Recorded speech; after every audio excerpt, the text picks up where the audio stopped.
Hello, my friend. Today I will tell you another long-forgotten legend. Close your eyes and let the magic transport you to Middle-earth. Our journey begins. Long after the War of the Ring had ended, when peace lay deep upon the lands of Gondor and Rohan, and the white tree blossomed in the courts of Minas Tirith, there was stillness in Middle-earth. The shadow had departed, and the memory of Sauron was fading into tales told beside warm hearths. Yet in the quiet corners of the world, where no heralds rode and no banners flew, something restless stirred. Far in the east, beyond the sea of Rune and the mountains of shadow, beyond the reach of King Elisar's realm, smoke was rising from lands that had known little light since the elder days. No one in Gondor or Rohan could say what burned there, nor what hand kindled those fires. Only whispers reached the west, rumors carried by traders and wandering folk, that strange lights flickered by night and voices like thunder rolled in the hills.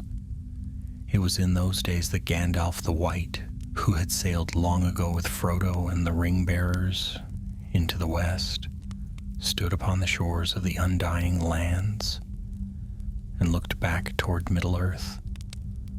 For though his time there had ended, his heart was not wholly at rest.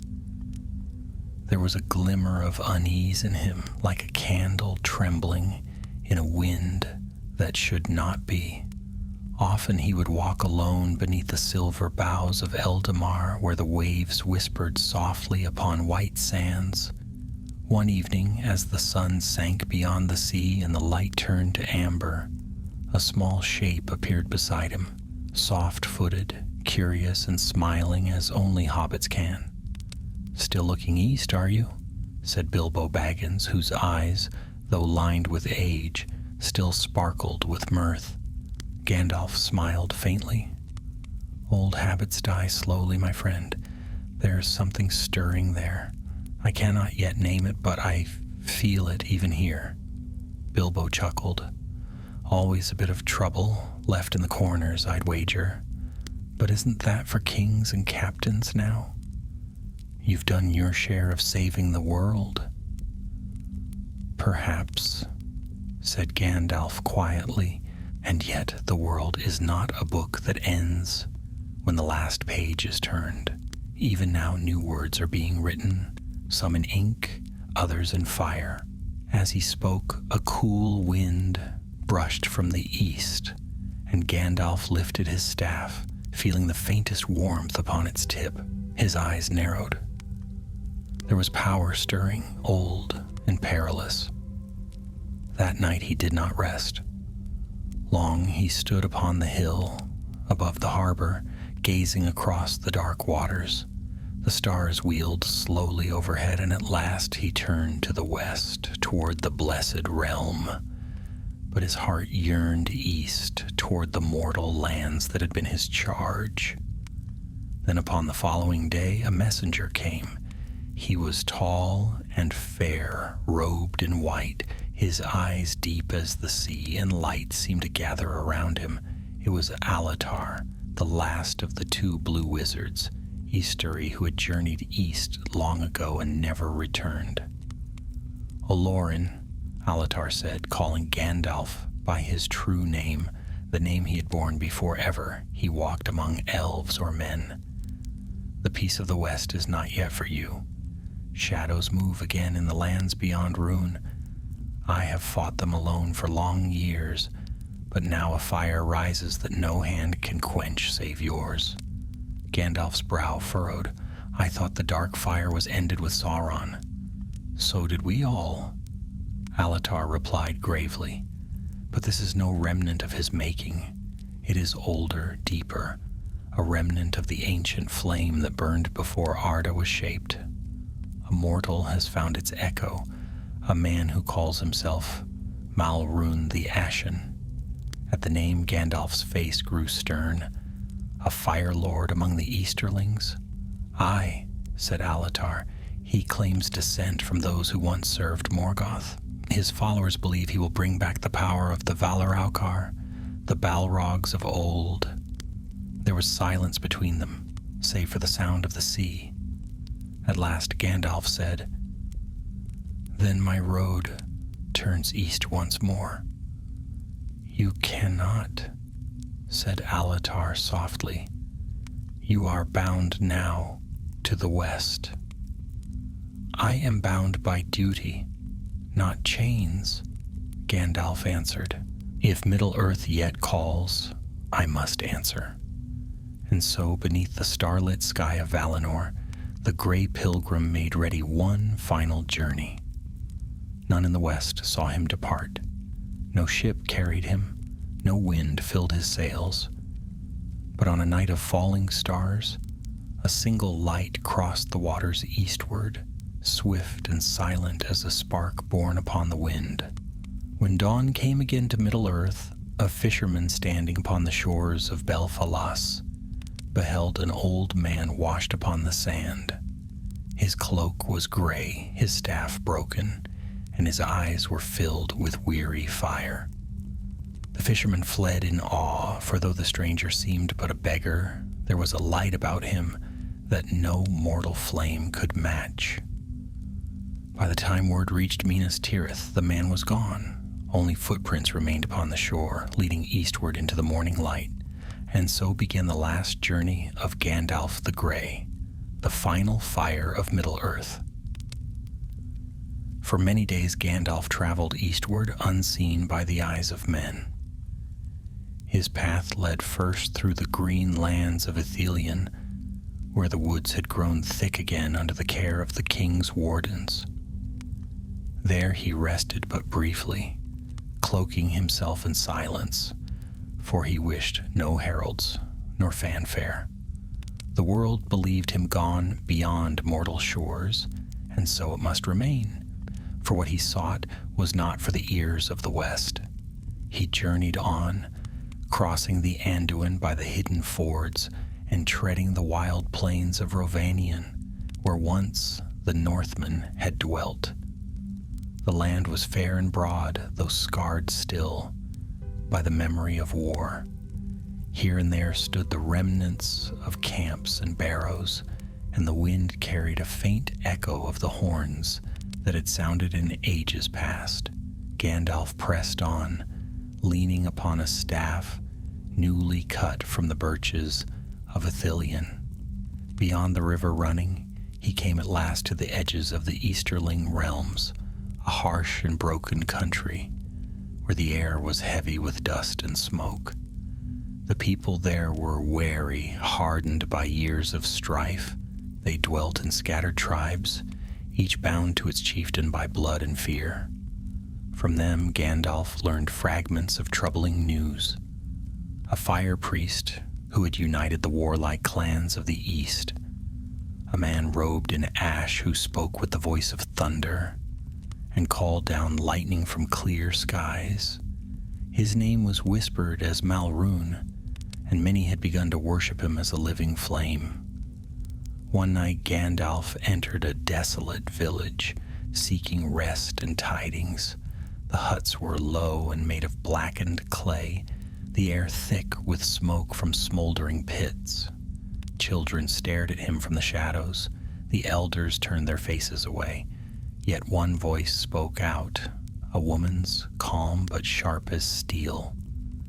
"You walk openly in a land where strangers vanish, old one," she said, stepping from the gloom. She was tall and sinewed, her hair bound in a dark braid, and a curved blade hung from her hip. "If you are not one of Malrune's priests, then speak your purpose before I decide what to do with you." Gandalf bowed slightly, his gray eyes glinting beneath the brim of his hood. "I am but a wanderer, seeking the road to the eastern mountains. I come to learn who this Fire Lord may be, for his name burns even in the far west." The woman studied him. "You have the look of no simple wanderer.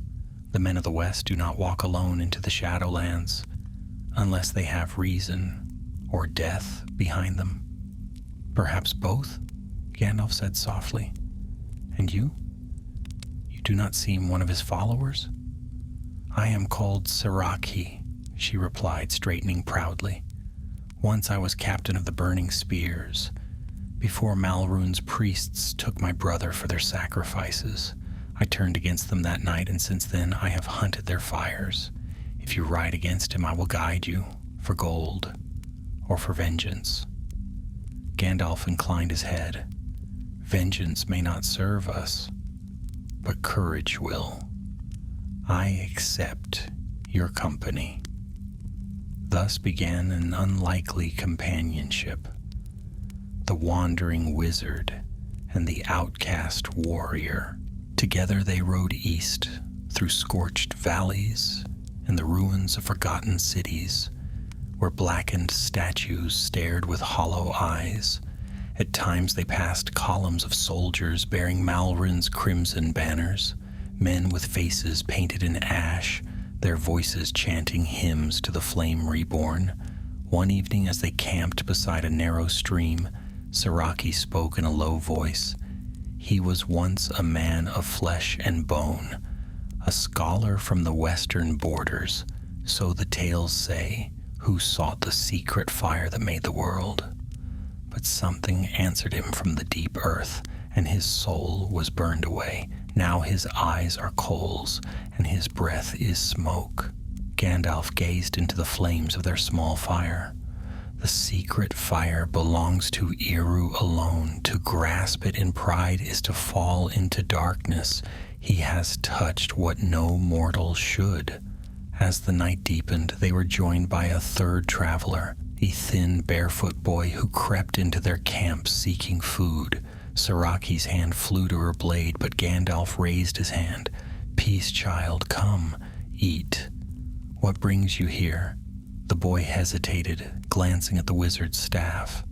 They call me Raven. I ran from the priests. I dream of the mountain. It calls to me. What mountain? Gandalf asked gently. Raven pointed east. The black one. They say Malrun speaks with the fire inside it. In my dreams, something sleeps there, waiting. Gandalf's heart grew heavy, for he remembered the words of Alatar, a remnant of the ancient flame that burned before Arda was shaped. In the days that followed, the three pressed onward, guided by Raven's strange dreams and Siraki's hard-won knowledge of the land. They passed through plains where the earth steamed with unseen heat, and rivers glowed faintly red beneath the moon. Once, they saw lightning strike the same hill thrice, though the skies were clear. His power grows, Gandalf murmured. He bends the very air to his will. At last, after many leagues, they beheld it. The Mountain of Ash. It rose like a black spear against the dawn, its peak wreathed in red smoke. Around its base sprawled the encampment of Malrun's followers, thousands of tents, banners blazing with the mark of the flame. From the heights came a deep, throbbing sound, like a heart beating beneath stone. The ground trembled beneath their feet. There, Siraki whispered. That is where my brother was taken. They say the god sleeps beneath the mountain, and that Malrun will wake it soon. Gandalf stood silent for a long while, watching the firelight flicker across the plains. If that which sleeps beneath is what I fear, then not even the king in Gondor could stand against it. The last flame of the ancient world must not awaken. He turned to his companions. We go into the fire. But mark this, our hope lies not in strength, but in swiftness and wit. The enemy does not yet know I have returned. Raven's eyes shone with a strange light. I saw you in my dreams, he whispered. You were the light that burns, but does not consume. Gandalf looked upon the boy, and a faint smile crossed his weary face. Then may your dreams be true, Raven of the East, for we go now to wake the world or to end it. And as the wind swept across the plains, carrying the scent of ash and fire, the last wizard of Middle-earth set forth toward the mountain where an ancient evil waited, stirring in its sleep. They journeyed through the night beneath a blood-colored moon, moving silent as shadows along the broken ridges that led toward the mountain of ash. The closer they came, the more the air thickened with heat, and a strange dull roar filled their ears, as if the earth itself whispered in its sleep. Smoke rolled from fissures in the ground, and the stones glowed faintly with buried fire. Saraki wrapped a dark scarf across her face, her eyes sharp as flint. No creature was meant to walk this close to the mountain. The air tastes of death. Gandalf nodded. Death and something older. The spirit of the world still burns here, twisted by malice. Keep close, both of you. Below them, spread across the plain, was the great encampment of Malrun's followers. Fires burned in long lines, outlining streets of tents like veins of living flame. At the camp's heart stood a circle of black stone, and within it rose a great pyre of obsidian pillars, carved with symbols that writhed when the firelight struck them. Around the circle moved hundreds of priests in ashen robes, their chants echoing against the mountainside. From their hiding place on the ridge, Raven shuddered. They sing to the fire beneath. They think it hears them. It does, Gandalf said grimly, and it stirs. They waited until the moon sank low. Then, cloaked by shadow and smoke, the three made their descent into the valley. Saraki led the way, moving with the swift silence of a panther. She had once commanded among these people, and she knew their signals, their routes, their habits. When centuries passed, she gave quiet gestures, guiding Gandalf and Raven through narrow paths between the tents. Once, a guard turned suddenly, catching a glimpse of their movement. Gandalf's hand rose and a faint glimmer of silver light flashed from his staff. The man froze mid-step, his eyes clouding, and when they slipped past, he stared blankly into the fire, seeing nothing. Raven glanced at Gandalf, awe in his young face. You still have power even after leaving the West? Enough, Gandalf murmured, but not more than I will need. Come. We have little time. They reached the circle of black stone near midnight. The heat there was suffocating, the ground cracked and trembling. At the circle's center stood a great pit glowing like a wound in the earth. Over it, upon a high dais of iron, stood Malrun. He was tall, robed in gray and red, his skin pale as bone, and his eyes burning like coals. The firelight danced about him as though alive, answering his will. His voice rang out, deep and terrible. The old power shall rise again. From the ruin of the West, the flame unending shall be reborn. I am the bearer of that fire, the heir of the ancient might. Even the gods shall tremble before the return of the first fire. A great roar of voices answered him, echoing off the mountain.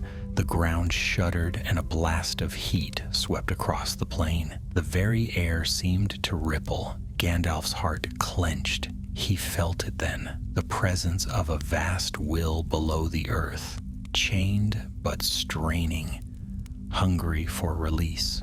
The flame of Udun, he whispered. He seeks to awaken it. Saraki gripped her blade. Then we strike now before he can finish his rite. But Gandalf shook his head. No, his strength is bound to the ritual. To break it now would loose the fire uncontrolled. We must find the source, the place where he draws its power from the deep. As they spoke, Raven turned his gaze toward the base of the dais. "There," he said softly. "There's a tunnel beneath. I saw it in my dreams." They slipped toward the dais, keeping to the shadows. At its edge, a narrow stair descended into the mountain, lit by flickering lamps of molten glass. The heat grew unbearable. Gandalf's staff glowed faintly, casting a soft, white light that pushed back the shadows. The stair wound down into the earth until it opened into a vast cavern. Rivers of molten rock ran through it like veins of blood, and from its center rose a black crystal, the heart of fire. Around it stood iron pillars, engraved with runes of binding, ancient words of power that trembled under Malrún's growing call. Gandalf approached slowly, his expression grave. "These runes are of the Elder Days," he murmured, "crafted to seal what should never be awakened, but they weaken. He drains them to feed his fire." Raven stepped forward, his face pale. "I can feel it calling to me." "Stay back, lad," Saraki warned. But Gandalf raised a hand. "Let him speak. There is something within him, a thread of the same fire, uncorrupted." Perhaps that is why he was drawn here. As the boy neared the crystal, light flared from within it, red and gold and black all at once. Images flashed before them, a host of burning shapes soaring through the sky, their wings of shadow blazing with living flame.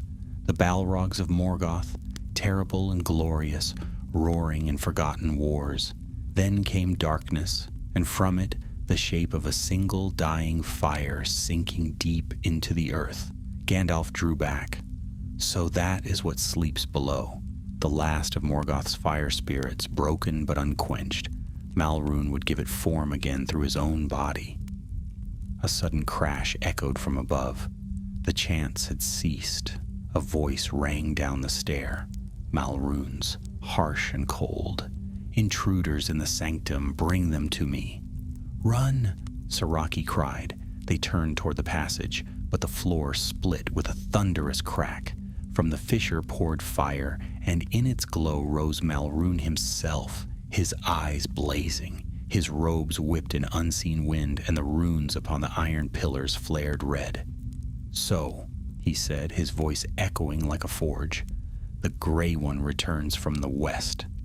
I had dreamed of this. You come to quench my fire, but you will only feed it." Gandalf faced him, his staff shining with white light. "You play with powers you do not understand, Malrún. The fire you wield is not yours. It belongs to the secret flame, and it will consume you." Malrún laughed, spreading his arms. "Let it. I shall be its vessel, its rebirth. You are of the same fire, Grey Pilgrim. Join me or burn before me." With that, he thrust his hands forward, and fire roared across the cavern. Gandalf raised his staff, the light bursting from it like a star.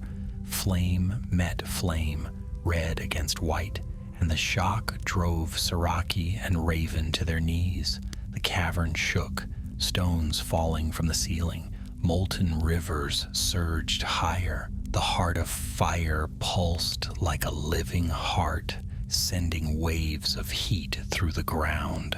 Then above the thunder, Gandalf's voice rang clear. "You cannot master the fire by serving it. Only by pity and wisdom may it be contained." A great wind swept through the cavern, and for an instant the flames faltered. Gandalf turned to his companions. "Go! Find the way to the surface. This battle is not yet yours."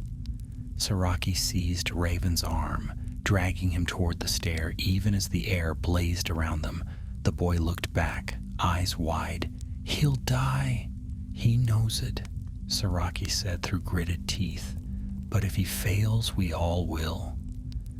And behind them, as they fled, the cavern filled with the roar of fire and the cry of two powers meeting, one of the world's first light, the other of its deepest shadow. The mountain trembled, and a single blinding flare lit the sky over the east, turning the night to day. The war of the last fire had begun. The mountain roared like a beast, waking from endless sleep. Fire burst from its peak, spilling down the slopes in rivers of red. The plains of ash blazed under a false dawn, and from far away soldiers in Malrun's encampment fell to their knees, crying out in worship and terror. To them, their god had awoken. Deep within the mountain's heart, Gandalf stood alone amid the storm of flame. His staff blazed white, yet already the heat gnawed at him, draining his strength. Before him towered Malrun, his form no longer wholly mortal. Fire licked about his limbs, and his voice rolled like thunder. "You cannot stand against me, gray fool," he bellowed. "You are a fading ember, but I am the new dawn.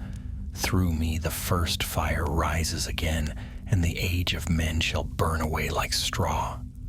Gandalf's reply came low and steady, though each word seemed to carry the weight of mountains. "You are a candle before the sun, Malrun. You seek to master the fire of creation, but you have kindled only ruin." Malrun's laughter filled the cavern. "I am beyond ruin. I am flame itself." He raised both hands, and a torrent of fire struck like a hammer. Gandalf braced, his staff flaring, and the blast split around him in a ring of light. Still, the force of it drove him to one knee. High above, Saraki and Raven stumbled through smoke-filled tunnels. The air stank of brimstone, and the stone walls pulsed with heat. Behind them, the ground shuddered as if a giant heartbeat echoed through the deep.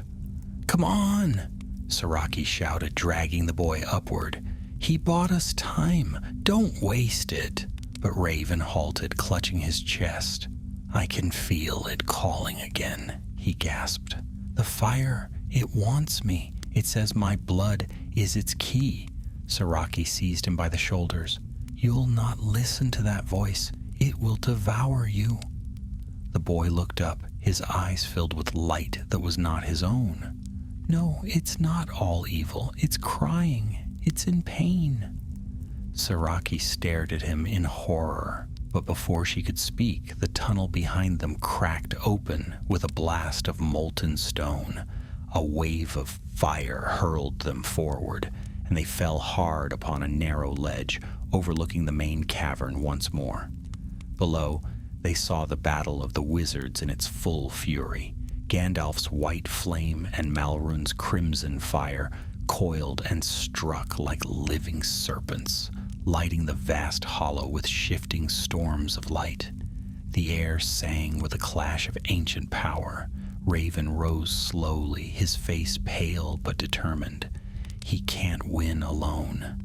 Saraki caught his arm. "You'll be killed." "Maybe," the boy whispered, "but maybe that's why I was brought here." He tore free and began to climb down toward the heart of the fire. Saraki swore aloud, drew her blade, and followed. Below, Gandalf staggered, his robes scorched, his staff splintering under the strain. Malrun advanced, his laughter echoing off the burning walls. "You see, even you cannot withstand me. You are bound by the mercy of the West, by limits and law. I am bound by nothing." Gandalf lifted his gaze, his eyes shining like twin stars. "You speak of freedom, yet you are chained to the very fire you claim to command." With a cry, Malrun hurled his power forward. The blast shattered the last of Gandalf's staff, throwing him back against the rock. His white flame dimmed. For a heartbeat, the world went silent. Then the mountain shuddered, and cracks split the chamber floor. From those depths came a voice vast and ancient, a sound of iron and sorrow, of something that had slept too long. Fire. Unbound. Malrun spread his arms, exultant. "Awake, my lord. See your servant. Through me, burn again." But even as the molten pit erupted, a figure leapt between Gandalf and the rising fire. It was Raven, his small hands outstretched. His body blazed with white light, pure and fierce. The flames recoiled, hissing like beasts. "No!" Malrún cried, his triumph faltering. "What are you doing?" Raven's voice rang out clear and strange, echoing with more than mortal tone. "The flame is not yours. It is part of all things. It does not serve. It is." The boy's light spread outward, merging with the fading glow of Gandalf's own. For a moment the two flames intertwined, white and gold, pushing back Malrún's crimson blaze. The cavern shook violently. The chains upon the black crystal snapped with a ringing cry. Gandalf rose once more, though his body trembled. "Raven," he said softly, "you must let go." The boy turned to him, his eyes full of light. "If I let go, it will wake again. Then I will bear it with you," Gandalf said. "Together we can end it." Malrún screamed in rage and fear. "You will destroy everything. The fire cannot die. It is eternal." "Then let it be eternal," Gandalf said, "but not unguarded." He lifted what remained of his staff and struck it upon the stone. A peal of thunder rolled through the mountain. The heart of fire shattered, sending a pillar of pure light into the sky. Malrún shrieked as the light engulfed him. His body turned to ash, scattered upon the wind of his own unbound flame. The mountain convulsed. Lava poured upward like a fountain. Siraki seized a fallen shield and dragged Raven's limp body away from the pit, shouting his name. Gandalf stood at the edge, his hair and cloak whipping in the storm, the light of his staff burning brighter than ever. He turned to Siraki, his voice calm amid the chaos. "Take him and go. The fire must be sealed. Tell the king that the east is safe for now." She shook her head fiercely. "Not without you." "You must," he said, and though his eyes were weary, they were kind. "My time in Middle-earth was long past, yet the flame will not rest until one of us guards it. That is my task." Before she could protest again, the ground split between them, a chasm of molten rock. The light surged upward, blinding her. She felt herself lifted, carried by a gust of hot wind, and when she came to her senses, she lay upon the mountainside, beneath a sky aflame. The summit burned like a torch. For a long time she watched, calling his name until her voice broke. Then slowly the fires began to fade. The dawn came red and cold, and the mountain grew still. At her side, Raven stirred. His eyes fluttered open, dim and human once more. "He's gone, isn't he?" Siraki nodded, tears streaking the ash upon her face. "Aye, gone with the fire." Far above them, the last plume of smoke rose from the peak and drifted westward, glowing faintly gold in the morning light. Some who saw it later swore they heard within the wind a single voice, old and gentle, murmuring words of peace. And thus it was said among the peoples of the East that the gray wanderer returned once more to the flame from which the world was made, and in that fire he found his rest. But though his body perished, the memory of his light lingered like a spark hidden deep in the heart of the world, waiting should darkness ever fall again. When the dawn came, the mountain of ash no longer burned. Its peak lay cracked and smoking, its fires smothered by gray stone. The land around it had fallen silent. No wind moved across the plains, no bird dared to cry in the pale sky. It was as though the very air mourned the passing of the fire that had raged beneath the earth. Siraki stood upon the blackened slope, her face streaked with soot and tears. Beside her sat Raven, wrapped in her cloak, his eyes hollow with exhaustion. They had watched through the long night as the mountain died, listening to its groans fade into stillness. Neither had spoken much. There were no words left for what they had seen. When at last the sun climbed above the eastern horizon, Saraki rose, brushing ash from her blade. "We can't stay here," she said quietly. "If the fire is gone, the priests will scatter, but others will come. We must find the road west." Raven looked up, his voice faint. "He told me to go home, but I have no home." She knelt before him, resting a hand upon his shoulder. "Then you will make one. That is what the living do." They descended slowly, following the course of a dried stream bed that wound down from the mountain's flank. Everywhere the ground was cracked and blackened, yet shoots of pale grass already stirred among the stones. Life, stubborn and small, had begun its quiet return. As they neared the edge of the plain, Saraki paused. There, half buried in the ash, lay a piece of wood, smooth and white, its surface etched with faint runes. She lifted it, brushing away the dust, and her breath caught. It was the head of Gandalf's staff, broken cleanly near the middle. A dim light still glimmered within it, fading as she held it. For a long moment she stared, then bowed her head. "He left a sign," she murmured. "He kept his promise." Raven reached out, touching the fragment. "It's warm." "Yes," she said, "and it will stay so while his work endures." They carried the relic with them as they left the mountain behind. For many days they wandered westward, crossing barren fields and forgotten lands. The roads were empty save for a few frightened wanderers who fled the fire's aftermath.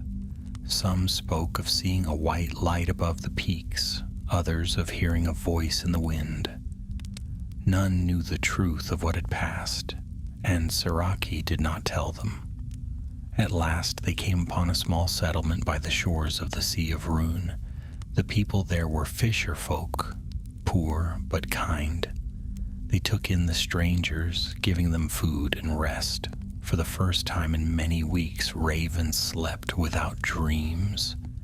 Saraki remained wakeful. She stood by the water's edge, watching the waves roll in and out, her mind filled with thoughts of the wizard who had saved them all. She wondered whether he truly was gone, or if some part of him yet walked unseen as he had done before, guiding hearts rather than armies. One evening, as the sun set over the western sea, she found Raven sitting alone upon the pier. The boy held the broken staff in his lap, tracing the runes with his fingers. "What do they say?" she asked softly. He shook his head.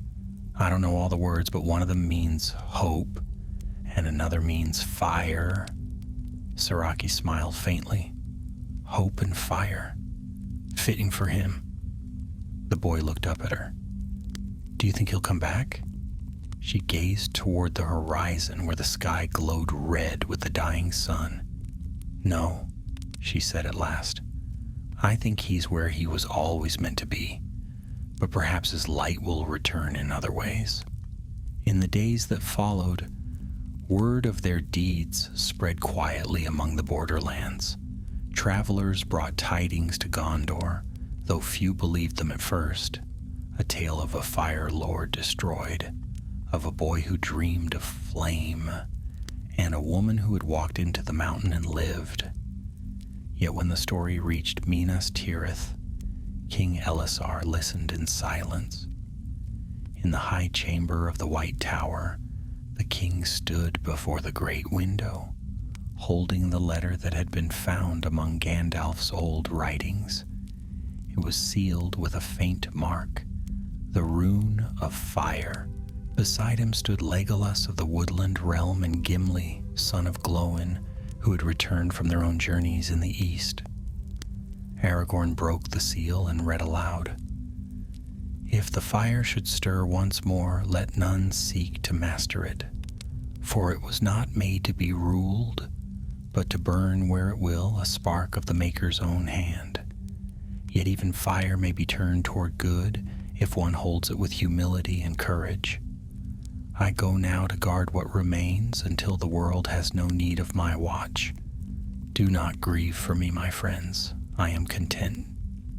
Gandalf the Grey, servant of the secret fire. The chamber fell silent. Gimli muttered something and turned away, his eyes bright beneath his brows. Legolas stood as still as a tree beneath starlight. Aragorn folded the letter and set it upon the table beside the white sapling. So ends the age of the wizards, he said softly, and begins the age of men, unguarded yet not alone. In the years that followed, the lands of the east grew calmer. The tribes once bound to Malrund scattered, some returning to old ways, others seeking peace under the rule of Gondor. Saraki became known among them as the Flame Tamer, a wanderer and mediator who carried a broken staff as her only token of power. Raven, now grown tall, followed her paths, learning wisdom where once he had sought fire. Sometimes on still nights, they would see a light far out upon the horizon, white like a star that refused to fade. When the wind blew from the west, it carried with it a scent of smoke and something brighter still, as though a campfire burned just beyond sight. And Saraki would say, half to herself, "He keeps watch still. Wherever there is courage, wherever the small stand against the great, there the gray wanderer walks." Raven would nod, remembering. "The last fire of Middle-earth," he would murmur, "but not the last light." So the tale passed into legend, told beside hearths when the nights grew long. Some said that in the deepest hours before dawn, if one watched the embers of a dying fire closely, a figure could be seen, an old man with kind eyes, leaning on a staff of white wood, smiling faintly before fading with the smoke. Thus ended the story of Gandalf's final journey, not in despair nor victory, but in the quiet triumph of duty fulfilled. And though his flame no longer walked the roads of Middle-earth, its warmth lingered in every heart that dared to face the dark and say, "Not yet." Years passed, and the world turned slowly into the fourth age, the age of men. The white tree of Gondor grew tall in the courts of Minas Tirith, and the city shone once more as the jewel of the West. Yet even in peace, the memory of the gray pilgrim lingered. The guards upon the walls would sometimes speak in hushed tones of a scent of pipeweed upon the breeze, or a glimmer of light upon the mountains at dusk. Fancies, perhaps, but comforting ones, for the people loved Gandalf, though few had truly known him. Far to the east, where the lands of the Easterlings stretched beneath the shadow of the mountains, Saraki lived still. Time had carved lines into her face, and her hair was streaked with silver, but her eyes were steady as ever. She had made her home upon the edge of the desert, where grass met sand, and the wind carried whispers from both the living lands and the wastes beyond. Here she taught those who would listen that the world could be remade not by fire and sword, but by patience and courage. Raven remained by her side, now a man grown. He had become a scholar of strange lore, seeking to understand the secret of the fire that had once burned within him. In his dreams, he still saw flashes of light, a voice that spoke in riddles, and a shadow that reached for him but never touched. He wrote his thoughts in scrolls bound with leather, speaking of the kindled soul and the hidden flame, words few others could grasp. Yet Saraki understood. One evening, as the sun sank red behind the mountains, Raven stood upon the ridge and watched the horizon darken.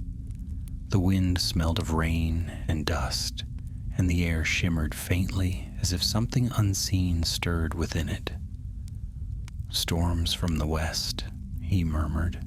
"The air carries memory." Saraki came to stand beside him. "You're restless again," she said. He smiled faintly.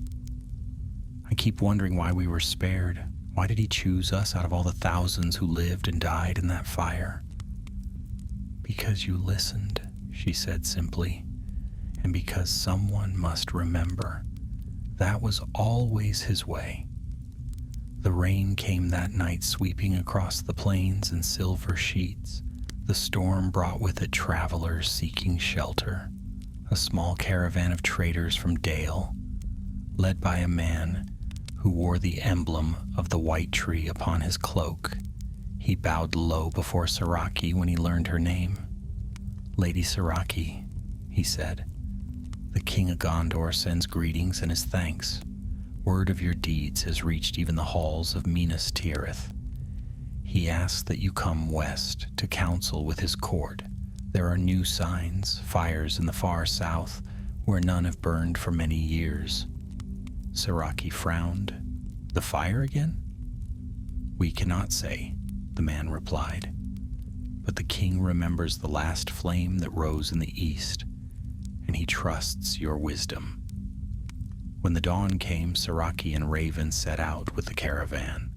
Their journey was long and perilous, across plains that still bore the scars of Malrun's brief empire. In some places, stone statues lay half-buried in ash, faces twisted as though in pain. In others, the ruins of temples stood black and hollow, the echoes of chants long silenced. At last they reached the borders of Gondor. White towers gleamed upon distant hills, and the banner of the tree and stars fluttered in the wind. Saraki felt a pang of wonder. She had lived her life among the deserts and the dust, and the sight of such beauty seemed a dream. When they came before King Elisar, he greeted them kindly, his eyes bright with wisdom and weariness both.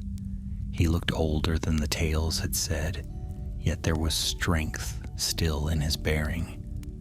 "You have come far," he said, "and I thank you. For though the fire of the east is quenched, there are murmurs of unrest once more. Traders from Harad bring word of strange lights in the mountains, cold fire blue and white. My heart misgives me. I fear that not all of the ancient powers have passed." Raven stepped forward. "Not all fire is evil, my lord. Some burns to cleanse, not to destroy." Aragorn studied him for a moment, and a faint smile touched his lips. "You remind me of another who once spoke thus. Perhaps his wisdom has not left the world after all." The king ordered a feast that night. Though it was modest and quiet, there were songs sung of the old days, of the fellowship of the White Rider, of battles now legend. As the music faded, Saraki sat beside the great hearth, watching the flames dance. She thought of Gandalf, of the mountain, of the endless road that had led her here. Later, when the hall had emptied, Aragorn came to stand beside her. In his hand he held a small wooden box, old and worn. Before he left, "Mithrandir gave this to me," he said. "He told me that one day it would find its way to where it was needed. Perhaps that time is now." He placed the box in her hands. Inside, upon a bed of white cloth, lay a single ember, dark and cool to the touch, yet faintly pulsing with inner light. "It is his," Aragorn said, "the last spark of his fire, or so he claimed. It has never gone out, though it gives no heat. I have kept it safe these many years. He said it would awaken only when the world's need was great." Saraki stared at the ember, her heart heavy with awe. "And you think that time has come?" "I do not know," said the king, "but if there is wisdom to be found in the east, perhaps this will help you find it." When morning came, Siraki and Raven departed once more, carrying the small box wrapped in silk.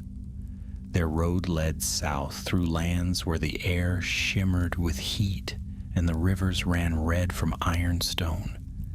Everywhere they went, the people spoke of strange lights that appeared in the hills at night, blue tongues of flame that flickered without smoke or ash. One night, as they camped beside a ruined tower, Raven lifted the box and opened it. The ember within glowed faintly brighter, and for the first time a whisper rose from it, a voice neither male nor female, soft as breath. The fire sleeps, but the flame endures. They both froze. The voice faded, but the ember still pulsed. Raven looked at Siraki, awe mingled with fear. "It's him, isn't it?" She smiled faintly, her eyes shining in the firelight. "No, not him, but something he left behind. The world's not done with its lessons yet." Above them, the stars wheeled silently, and in the east, a faint red glow flickered beyond the mountains.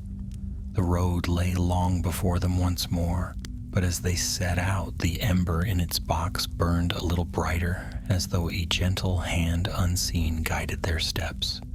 And though none could say where their path would lead, the legend of the last fire lived on, quietly, like a sleeping spark, waiting for breath to wake it again.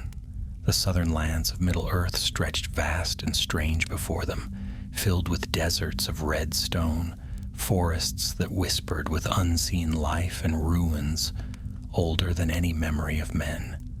Siraki and Raven journeyed on, guided by the faint pulse of the ember they carried, for each night its light seemed to strengthen, and when it did, they knew they were upon the right road.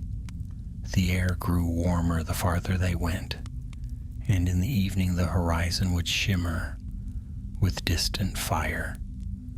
Though no smoke rose and no sound came. Once upon a barren ridge they saw a faint blue gleam flickering among the stones. It hovered for a while like a living thing, then vanished as suddenly as it had appeared. "That is the fire the king spoke of," Siraki said, "but it is colder than true flame." Raven nodded, his eyes narrowed. "It feels wrong, like light without warmth." They made their camp in a hollow sheltered by rock. As the night deepened, Raven drew the small box from his cloak. The ember within glowed softly, its red light pulsing like a heartbeat. When he held it up, it seemed to respond to the strange blue glimmer that had faded into the hills. "Do you feel that?" he asked quietly. "It's calling to something out there."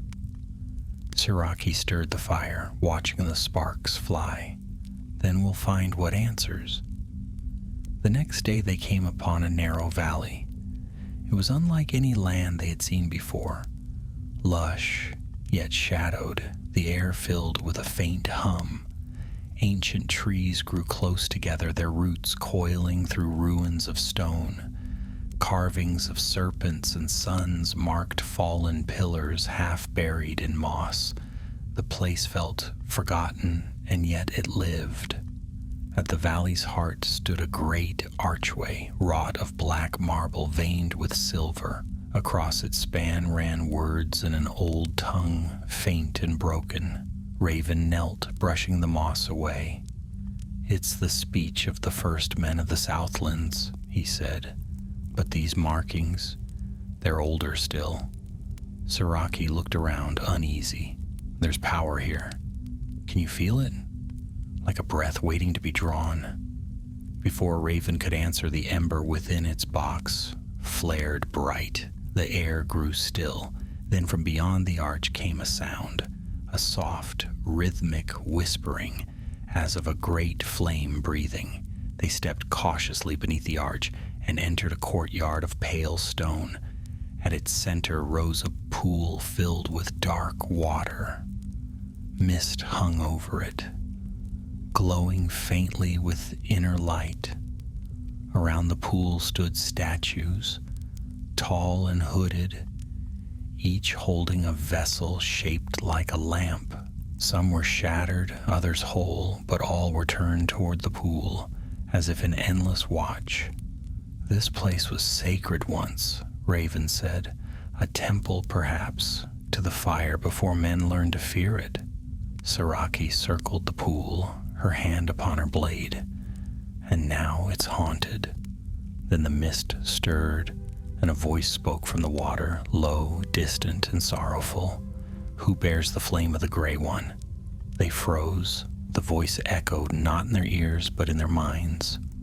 "I do," Saraki said, her voice steady. She lifted the box, and the ember's red glow fell upon the pool. At once the mist parted, and light poured upward. A figure formed within it, tall and graceful, robed in blue and white. Its face was calm, neither man nor woman, its eyes like clear fire. "I am Thalanor," it said, "once of the servants of the West, forgotten by time. Long have I kept this place, waiting for the fire's return." Raven stared, breathless. "You're one of the Maiar?" The figure inclined its head. "What remains of one? My power was bound here when the world was young, to guard the lesser fires that still sleep beneath Arda's skin. But now something stirs, a cold flame that does not belong. It seeks to unmake what was kindled." Saraki frowned. "We've seen it, the blue fire. What is it?" Thalanor's light dimmed. "A shadow, born of loss. When Morgoth fell, not all his power was destroyed. Some part of it fled into the void, cold and empty. What you see is its echo, creeping back into the world. It would turn flame to frost, light to hollow fire.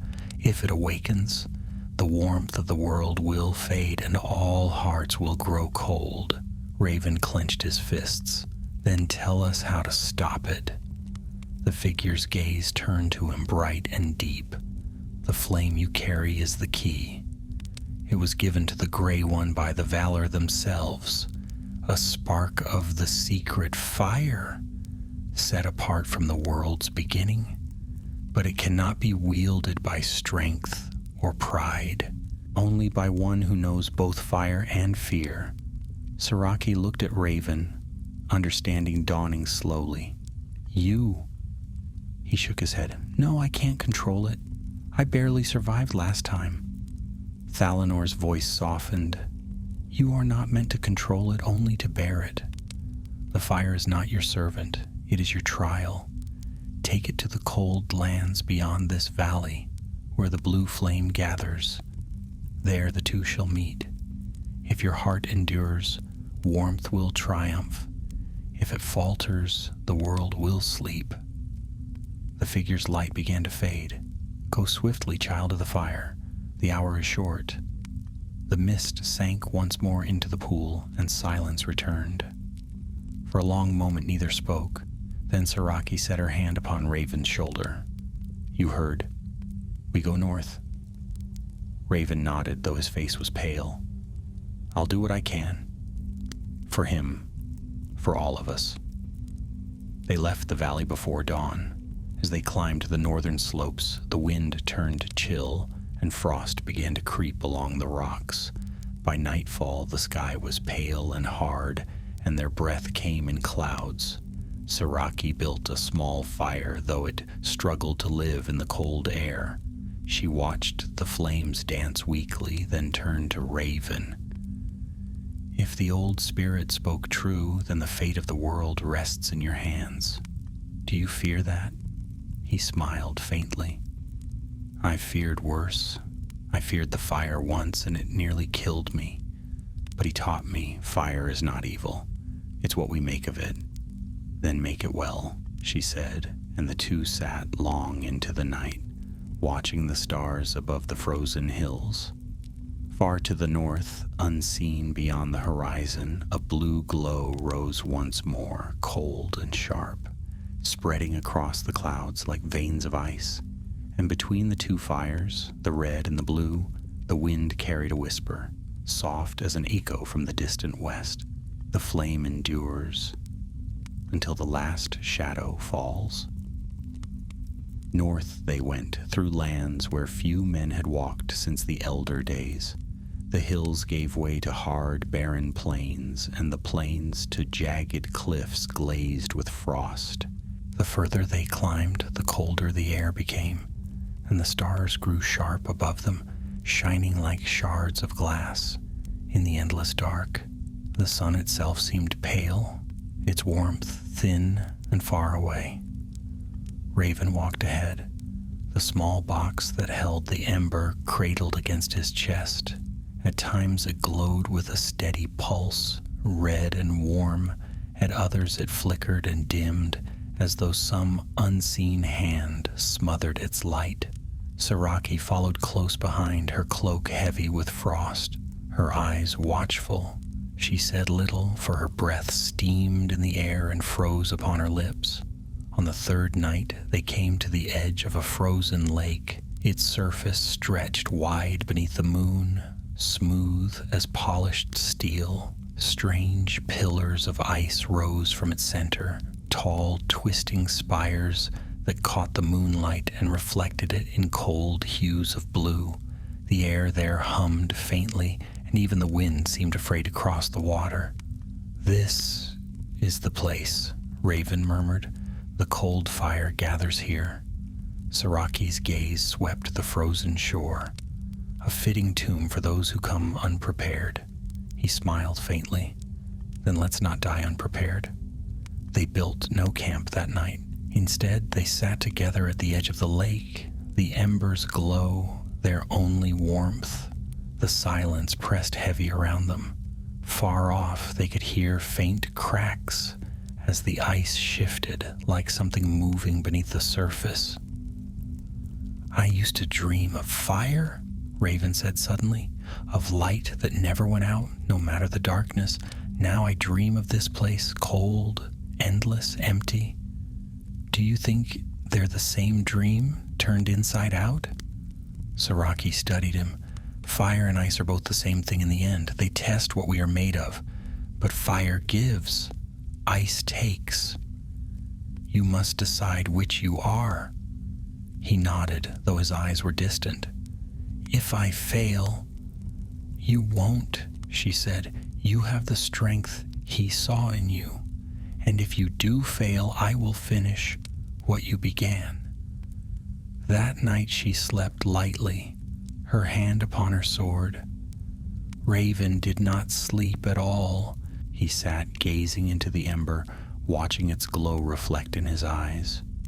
When dawn came, a pale, thin light creeping over the horizon, he rose. "It's time," he said. Saraki stood beside him. "Then let's end it." They stepped onto the lake. The ice held firm beneath their boots, though it groaned softly. As they neared the center, the air began to shimmer. Frost gathered on Raven's cloak, spreading like silver veins, and his breath came in short gasps. The box in his hands grew warm, the ember within blazing brighter and brighter until the light pierced through the lid.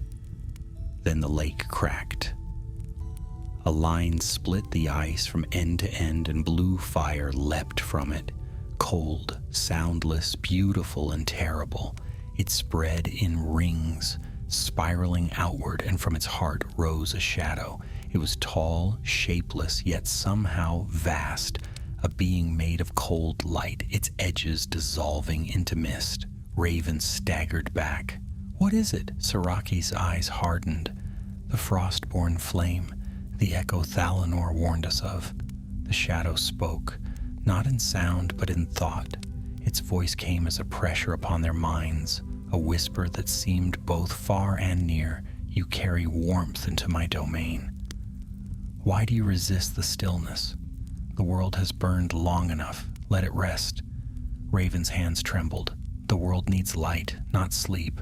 Light brings hunger, fire brings war. You call it life, but it devours all it touches. Come, cast your ember into the ice and all will be at peace." For a moment Raven hesitated.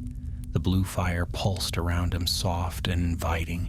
He could feel its cold whisper in his heart, a promise of quiet, of an end to pain and striving. Then Saraki's voice broke through, fierce and steady. "Don't listen. Peace bought by stillness is death. You were born of fire. Remember what that means." Raven's eyes snapped open. He lifted the box high, and the ember within flared like a sun. "The fire is not destruction," he cried. "It is memory. It is hope." He hurled the ember into the air. It burst open, releasing a flood of red and gold light. The warmth struck the shadow like a hammer, and for a moment the cold fire faltered. The lake cracked wider, jets of steam rising as heat met frost, but the shadow recoiled, its form darkening. "You cannot destroy me," it whispered. "I am the silence between heartbeats. I am the end that awaits all things." "Then wait longer," Raven shouted, and plunged his hands into the crack at his feet. The fire coursed through him, red and blinding, meeting the cold deep within the ice.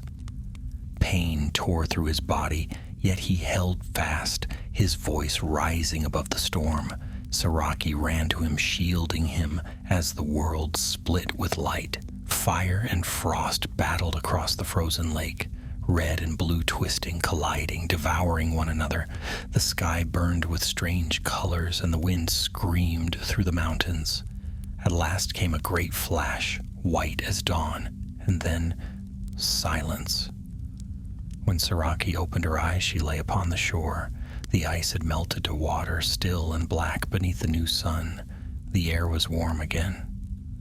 Raven lay beside her, motionless, his hands scarred and glowing faintly, as if with inner flame.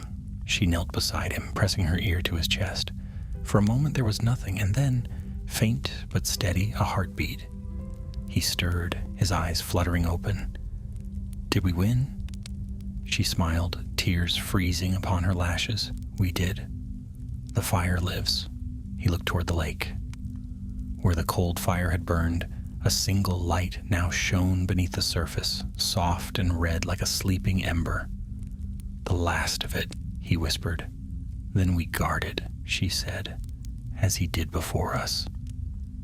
They remained there through the day, watching the lake settle and the ice return, not in wrath, but in peace. When night came again, the stars were warmer, their light softer.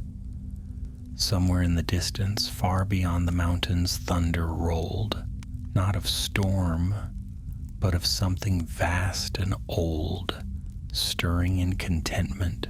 Saraki wrapped her cloak around the boy and gazed westward, where the horizon burned faintly with gold. "He would be proud," she murmured. Raven smiled weakly. "Then the world is safe. For now."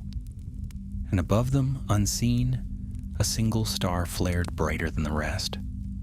A white flame in the heavens, steady and kind, as though the gray wanderer himself looked down once more upon the world he had loved and whispered his blessing into the wind. When the snows melted and the spring winds began to stir once more over the northern plains, Saraki and Raven took the long road south. They traveled slowly, for the boy still bore the marks of his struggle. The pale scars upon his hands glowed faintly at night, and his eyes seemed older than his years, filled with light and shadow both. Yet he spoke little of pain, and Saraki did not ask. She had learned long ago that some wounds are not meant to be named. The world around them was changing. The land that had once been frozen now gleamed with streams and wild grass. The trees that grew along the valleys shimmered with new buds, and flocks of pale birds returned from the sea. The wind was gentle, carrying the scent of thawing earth, and each dawn the sky blazed with colors so pure They seemed to wash away the memory of cold. But not all was at peace. Here and there they found villages half abandoned. The people fled from fear of the strange lights that had haunted the north. Some spoke of visions, of blue shadows that drifted at the edge of sight, or of voices whispering beneath the water. Others told of a woman and a boy walking upon the ice, carrying a flame that never died. Siraki said nothing to these tales, though she saw how Raven's eyes darkened whenever he heard them. On the 20th night of their journey, they made camp in the ruins of an old watchtower. The stones were cracked and covered in lichen, and the wind moaned through them like distant song. Siraki built a fire of driftwood, and they sat close to it, watching the sparks twist upward into the dark. After a long silence, Raven spoke. "When the fire and the frost met, I saw things," he said quietly. "Not visions, memories, I think. Not mine, the world's." "What did you see?" she asked. He stared into the flames. "A river of light beneath the earth. Great spirits walking through the dark before the first dawn. The fire that made the stars. And at the heart of it all, a voice gentle and sorrowful, calling a name I didn't know. I think it was him." "Gandalf?" He nodded. "But not as he was. Brighter. Like the fire itself had learned to speak." Siraki smiled faintly. He always did have a way with words. Raven laughed, though there was weariness in it. "Do you think he's truly gone?" She shook her head. "Not gone, just elsewhere. The fire changes its shape, but it never truly dies." They rested there 2 days, mending their gear and gathering food. On the morning they left, the wind turned warm, and the last snow vanished from the ridges. It was as if the world itself was sighing in relief. By midsummer, they reached the borderlands of Gondor. The towers of the west rose faintly in the distance, glimmering in the sun, and the land grew green with fields and vineyards. The people they met there greeted them kindly, though few recognized them.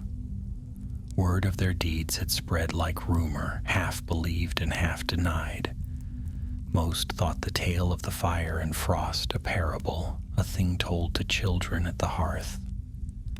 But when they came at last to Minas Tirith, the guards at the gate bowed low and led them swiftly to the citadel. The king awaited them in the high hall, robed in white and silver. Though the years had touched him, his eyes were bright still, and his presence filled the room like sunlight through clear glass. He greeted them warmly. "The world owes you much," he said. "The northern fires have quieted, and spring has come sooner than any living man can remember. You have done what none else could." Raven bowed, but his voice was soft. "It was not my doing, my lord. The fire itself chose." Aragorn studied him for a long moment, then smiled. "So he said once when we walked together in darker days. It seems his lessons remain." Then he turned to Siraki.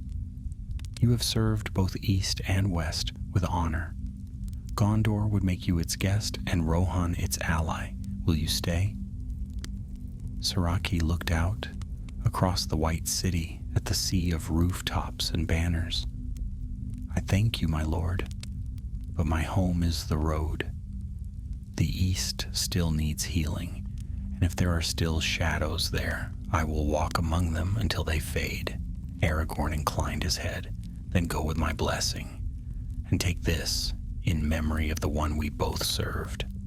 From a chest beside the throne, he drew a small object wrapped in white cloth.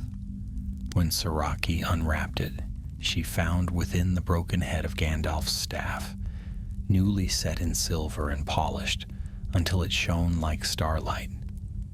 "The flame that once dwelled within it is gone," said the king, but its light remains.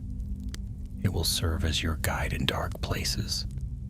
Saraki bowed low, her voice thick. "He is remembered in every heart that walks the path of light. I will bear this with honor." For several weeks they remained in the White City. Raven spent his days among the scholars, studying the old scrolls of Numenor and the writings of the wise. Saraki often walked the terraces, speaking with soldiers and wanderers from far lands, learning the new shape of the world. But as the summer waned, Raven came to her one morning with the look of one who has made a choice. "I can't stay here," he said. "The fire within me still calls, not to burn but to teach. There are those in the east who fear flame, as they once feared the dark. I would show them what it truly means." Saraki nodded. "Then we go together as before. The fire still has roads for us to walk." And so as autumn's gold touched the leaves of the White City, they departed once more. Aragorn watched them from the tower, a faint smile upon his face. "Another begins where one ended," he said softly. "Such is the way of the fire." Their road led east and south, through Ithelion's green woods, and over the wide plains, where the ruins of old battles lay buried in grass. In every village they passed, people came to them for wisdom and healing. For it was said that the boy carried light in his hands, and the woman carried the courage of the stars. At night they would sit beside their fire beneath the vast sky, and Saraki would tell him tales of the ancient days, the forging of the world, the fall of Morgoth, and the coming of the Astari. Raven listened with quiet wonder, his eyes reflecting the flames. "Do you think the world will ever need another like him?" he asked one night. Saraki gazed into the fire, her face lit with gold. "The world always needs such as him, whether it knows it or not. But maybe the next will not come in robes or bear a staff. Maybe he will walk as you do, carrying the flame within." Raven smiled, though tears glistened in his eyes. "Then I'll keep it safe until it's needed again." And so they journeyed on, two wanderers bound by the fire of the West and the memory of one who had carried it before them. The road stretched unending before them, but they walked it with steady hearts. And somewhere beyond sight, far to the west where the sea met the sky, a white light flickered for an instant, soft, kind, eternal, like the last ember of a dying fire that refused even in rest to fade. Autumn deepened across Middle-earth, painting the woods of Ithilien in gold and crimson. Saraki and Raven walked the narrow paths where few traveled now, for the great wars were long past and peace had turned men's hearts homeward. They followed the slow winding of rivers eastward, the land soft beneath the dying year. Though the air was gentle, they could feel in it the first breath of winter, an old wind stirring over the mountains, carrying whispers of frost and faraway storms. At night, they would camp beneath the stars, their fire small and bright, and its smoke curling upward like a prayer. Saraki kept watch with a soldier's patience, while Raven read from the worn book of notes he'd begun to keep since their time in Gondor. It was filled with signs and sketches, fragments of lore, and words that no one else knew. Sometimes when the fire burned low, the faint glow in his hands would return, a shimmer of warmth that neither faded nor grew. "You've learned to master it," Saraki said one evening as they watched the light dance across his palms. Raven shook his head. "Not master it. Listen to it, maybe. The fire doesn't want to be ruled any more than the wind or the sea. It's like him. It speaks when it must, and then it goes quiet." She smiled. "That sounds like the wizard I remember." The road led them into the eastern hills where old wars had once been fought. The ground was rich with forgotten bones, but grass had long since covered the scars, and the air was full of birdsong.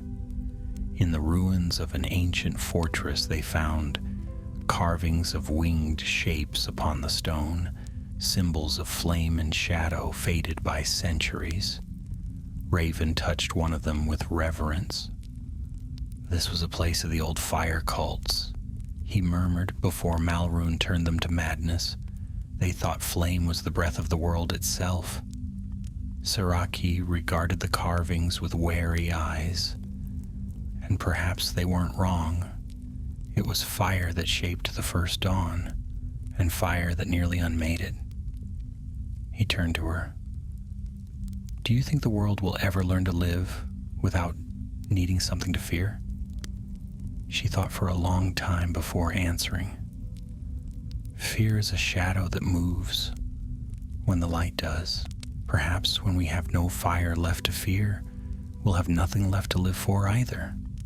Their path soon brought them to the Sea of Rune. The waters shimmered beneath the pale light of evening, endless and gray. The wind off the waves was cool, and the air smelled faintly of salt and ash. There they found a village of fisher folk who remembered the name of the woman with the broken staff. "You tamed the fire in the mountains," an old man said, bowing low. "Our fathers told us. The sky burned for 3 days and then it was still. You brought peace to the east." "I only carried the flame of another," Siraki replied. "The peace belongs to all who keep the fire from devouring them." The villagers begged them to stay, and so they did for a time. Raven taught the children letters and songs of the West, and Siraki helped mend boats and speak truce among feuding clans.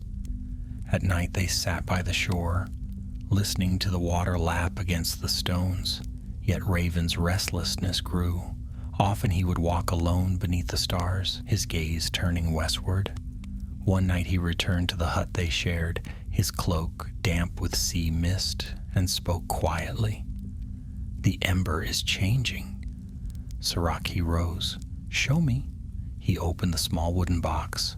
The ember within was no longer red. It burned now with a deep golden light, steady and warm, like the heart of a living sun. It pulsed softly, and in the rhythm of that light she heard something like a heartbeat, slow, patient, eternal. "It's calling again," he said. "But not to danger. It feels like home." Siraki's face softened. "Then maybe it's time." The next morning they took a small boat and set out upon the waters of Rune. The wind was gentle and the sails filled easily.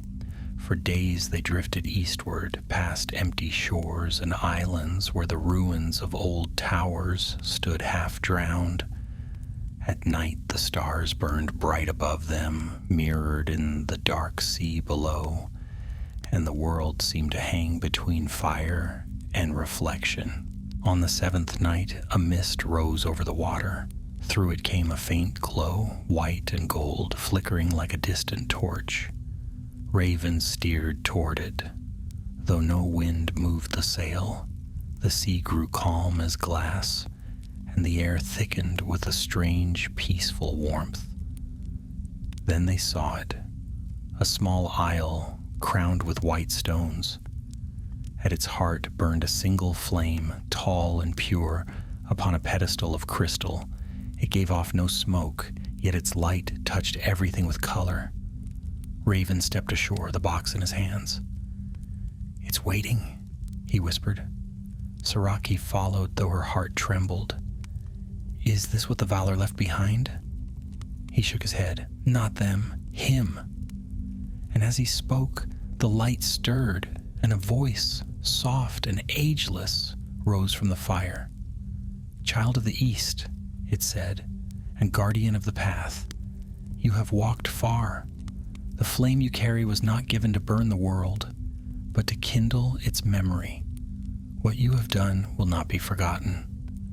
Raven knelt, setting the ember before the great flame. "I was afraid," he said, "but I learned that fear is part of the fire too." The voice was quiet for a moment. "You have done well. The fire will rest now until it is needed once more. You are free." Then the flame grew brighter, and Raven's small ember rose into it, joining with the light. The sea shimmered gold for a heartbeat, and then the light faded to stillness. When Saraki looked again, Raven stood silent beside her. His eyes were filled with tears, but there was peace in his face. "He's gone," he said softly, "and yet he's everywhere." She nodded. "The world is his now, and ours." They stayed upon the isle until dawn. When they departed, the sea was calm, and the wind carried them swiftly westward. Behind them, the flame upon the island burned steady, a beacon in the mist, unseen by most eyes but never extinguished. As they sailed, Saraki looked toward the horizon, where the first light of morning touched the waves. "He once said the world's not a book that ends when the last page is turned," she murmured. "He was right." Raven smiled faintly. "Then let's write what comes after." And so they sailed on, two small figures, upon a vast sea, carrying with them the warmth of the last fire of Middle-earth. Above them the sky blazed with dawn, and far in the west a star burned with steady light, watching as it had always watched, since the beginning of the world. The wind carried them westward for many days, across the wide waters of Rune, until at last they reached the hidden harbors of the Eastfold once more. The shores were quiet beneath the pale light of dawn, and the air was filled with the scent of wild thyme and salt. Saraki drew their small vessel upon the sand and looked back toward the fading horizon. The island lay far behind them now, its light veiled by mist, but still she thought she saw a faint glimmer upon the water, as though a star had taken root upon the sea. Raven stood beside her, silent. The fire that had once burned in his eyes was softer now, tempered by calm. He no longer bore the ember, yet a quiet radiance seemed to linger about him. The world itself had grown gentler in their passing, as if the air remembered. "What now?" he asked at last. Saraki took a long breath, tasting the salt on the wind. "Now we live," she said simply, "for the fire was never meant to rule or to rest in one place. It passes on, as life does. We will walk until the road ends, and perhaps beyond that, if the stars will it." They turned their faces westward, toward the green lands of Gondor and the white mountains rising beyond. Autumn had passed into winter, but it was a mild winter, and the snow lay light upon the hills. The trees were bare, yet their branches gleamed like silver in the pale sunlight. As they traveled, they found that the world had changed in subtle ways. Springs bubbled where none had been before. Old forests that had long been silent now murmured with new life, and in many villages the people spoke of dreams, of a gray-cloaked wanderer walking through firelight, his staff shining like starlight, his voice a whisper upon the wind. When Saraki heard these tales, she would smile.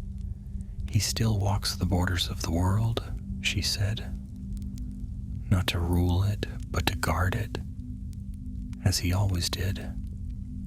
In the city of Dale they were welcomed with honor. The king there, Bard's grandson, offered them gold and gifts, but they took little, for they had no wish to settle. Raven taught what he had learned to the lore masters of the north, the way of the kindled flame, the balance between power and mercy. Saraki, meanwhile, spoke to the captains and wanderers who still patrolled the wild lands, reminding them that courage was not found in strength alone. After many months, they journeyed once more to Minas Tirith. The White City had grown yet fairer since their last passing. Its towers gleamed beneath the winter sun, and banners of silver and green hung upon the walls. The great gates were open, for there was peace in all the realms of men. King Elisar welcomed them with joy. He was older now, though age sat lightly upon him, and his eyes still shone with that quiet fire of kingship that no shadow could dim. "Your journey has ended," he said to Saraki as they stood upon the citadel balcony overlooking the Pelennor fields. "Yet your tale will outlive us all. The bards sing of the fire of the east, but they know not that it still burns in hearts such as yours." Saraki bowed her head. "We did only what was needed. The fire is not mine to claim. It belongs to the world." The king nodded gravely. "So said Mithrandir long ago, and I think he would be proud of those who carry his light." That evening a feast was held in their honor, though it was simple, for Aragorn's hall had never been one of vanity. There were songs of old wars, of peace hard won, and of the gray wanderer who had passed beyond the circles of the world. Yet as the music faded and the torches burned low, a soft wind blew through the hall, stirring the banners. Some swore they saw a single spark drift through the air, glowing white before vanishing like smoke. When the feast was ended, Raven stood beside the fountain where the white tree grew. Its branches were heavy with small buds. Though it was not yet spring, he placed his hand upon the bark and whispered something too quiet for any to hear. For a moment the leaves trembled, and a faint light passed through them, silver as moonfire. Saraki watched from the shadows, her heart filled with a strange peace. She knew then that his road would soon diverge from hers. 2 days later he came to her at dawn. The city was hushed, veiled in mist, and the bells of the first hour had just begun to sound. "I must go," he said simply. "The fire has shown me another path, beyond the Ethel Duath, where the old wounds of the world still bleed. There is work yet to be done." Saraki did not weep. She clasped his shoulder firmly. "Then go with courage, and may the fire walk with you. But remember, flame can guide or it can consume. Guard your heart," he smiled. "You once told me that the living must make their own homes. I think I've found mine in the wandering." And so he went, taking only his staff and the worn book of his notes. Some said he vanished into the east, and others claimed he crossed the southern deserts, teaching the ways of light to those who had never seen the White City. But wherever he went, the air grew warmer, and hope followed in his steps. Saraki remained in Gondor for a time, serving as counselor to the captains who patrolled the borders, and later she dwelt among the people of Ithilien. Yet she never stayed long in one place. Often she would look to the mountains and smile faintly, as if listening to a distant voice.